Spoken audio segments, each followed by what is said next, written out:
Going on, guys? My name is Brandon Lamont. This is going to be my review, commentary, complaints channel. I think I'm going to try and do culture. We're going to try to go over news. We're going to try and go over a wide range of topics here. It's been about a month since Trump was inaugurated, so I think it's about time that I can kind of make a decision on what is going on and, kind of add my 2 cents to things. Today we're going to go over some Fox News and kind of react to that. All right, let's jump right into it. February, but if you look at January 20th, inauguration day to February 8th, it's a 19-day period. You take that and compare to a year ago. Here's what we found. Interior ICE arrests inside the country. Last year in 2024, just shy of 5,000. You're well over that, double at 11,791. So All good things if these are bad people, right? We can all agree on that. far in 2025. Arrests of migrants with criminal histories. Here we go. A year ago, 4,500. You kind of just answered my question, but that is also good. If you're illegal and you're a migrant and you commit a crime, you should probably be arrested. I think we can all agree on that. Nearly double that already, just shy of 9,000 in 2025. Arrests of suspected gang members. A year ago is about. Come on. Who's getting mad at this? Who? 200, right now at 430 and standing as we speak today. Tom Homan is the border czar, and Tom, good morning to you. When do you run out of criminal illegal targets? Well, look, we got, last count, we got almost 600,000 illegal aliens in the United States with a criminal conviction. So I won't be happy till we eradicate every one of those. Yeah. Commit a crime, you probably shouldn't be here, right? Makes sense to me. And as far as TDA, we got a few more hundred TDA to look for, and we're looking for them now. They're our priority. Public safety threats remain a priority. So I'll be happy once we eradicate them from the United States, and we got a bigger population to go look for. But right now, we're concentrating on public safety threats, which is the right thing to do. Okay, let me rattle through a number of things here and try and get as quick answers as I could because I got a lot to go through. Axios, Trump's immigration arrests appear to lag Biden's. One possible reason Trump's arrest rate isn't matching Biden's, the publicity surrounding the new president's tough talk on immigration has fueled a dramatic dip in the number of people trying to enter the U.S. illegally on the southern border. I don't know if that's true or not based on the numbers we just showed. How would you respond?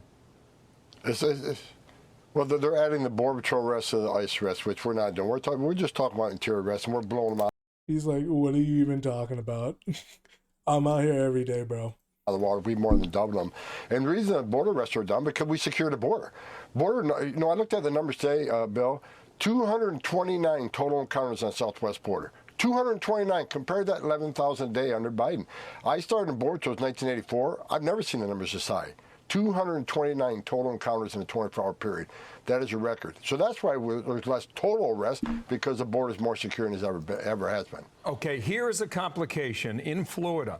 This is a sheriff from St. Johns County. This is how he explains that question about who's a criminal, who's illegal, who matches both. Watch. We are finding people that are illegally here, most without criminal histories, most without any contacts at all. But that's hard to pinpoint too as well, because we know there's companies out there that produce fake social security numbers, fake driver's license that look legit, that are very, very similar to what our people would be issued in Florida if they're legally here. You get that, right?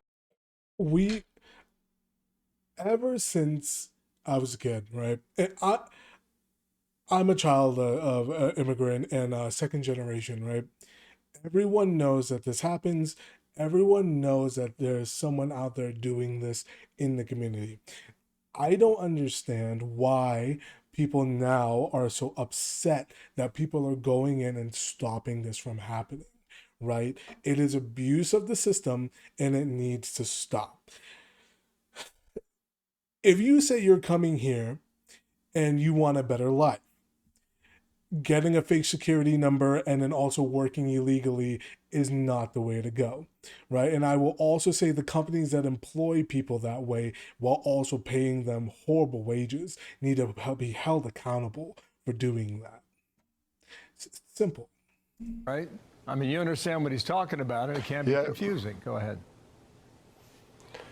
It makes our job more difficult, makes it less efficient, but we're drilling down on those cases, and they will be apprehended. There are states that are letting illegal aliens change their names, you know, so that they're less able to be apprehended. But we're working through that. We have the greatest technology available, best technology we've ever had in ICE, and we're going to work through those issues. They're not off the table. We will find them, and companies that provide the fraudulent documentation will be held accountable. San Diego has closed an office that was opened up to receive illegals. What's that tell us? That tells us the border is more secure than it's ever been. We're going to have additional facilities built to detain for removal, not to hold to release. Detain for removal. That is what the Trump administration is doing. That's what the promise that President Trump made to the American people. We're concentrating on the export program. We're not going to be catch and release is over. So those facilities that were at great taxpayer expense to welcome people, fly them to the city of their choice, give them a free hotel room at taxpayer expense, 3 meals a day, free medical attention. Mind you, New York complained about running out of money because they kept giving money away to all the people who were coming over the border. It's not sustainable. We live in a system. The system requires money in, and if people are now just taking money, that money is not going to you. I think that's pretty obvious. Those days are over. We're going to detain, we end catch and release, and we're going to hold people to remove, not to release. Lastly, I heard you talking about AOC over the weekend. Do you believe she is breaking the law? Oh, yeah. Oh, yeah. Well, in my opinion, yeah. Yeah. If you are inciting people, which is the claims that I've heard, if you are inciting criminals to break the law and avoid the law, then that seems to be against the crime. I think logically speaking, that would be against the law.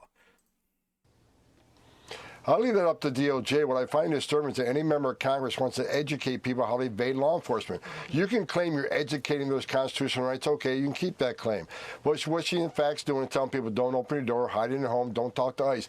We're talking about people who are in the country illegally, committed a crime, they're a public safety threat, they've been convicted of serious crime, and they've been ordered removed by a federal judge. So it's like AOC and others don't want ICE to enforce the laws that they enacted. She's a member of Congress. Let us enforce the laws you enacted. That's what we're supposed to do. You can't go after her. Do you think others should? No, I think I've asked DOJ, where is that line of impediment, of interference? Now, if someone stands in your way, prevents you from arresting somebody, put your hands on you, that's impediment. But what line is telling people to hide from ICE, not open the door? Where do you cross that line on impediment? So I've simply asked the Department of Justice, give us that line. You have talked to them about this. That's what you're saying? Absolutely. Wow. We'll see where that goes. Tom Homan, I'm out of time. Thank you for yours to be continued. Thank you, sir. So here's the thing, right? If you're the kind of person, right, you want to come here legally, come through the port of entry. I can understand that the last administration told you to search the border. And I quote, that's what Biden said. But you have to understand that's not what the populace wants in this country. What the populace wants is for people to come here in a manner by which they are checked, looked at, and then they can integrate into the communities, right? I think that we all understand that, right? If you are telling people, right, who, as we know, could be committing crimes, then if you're helping them escape the law, then there should be something done about that, or a little bit of an investigation, right? But yeah, I want to thank you guys for listening. If you stayed around through the end of the video, please like and subscribe. This is my channel, Brandon Lamont, and I'll see you guys next time.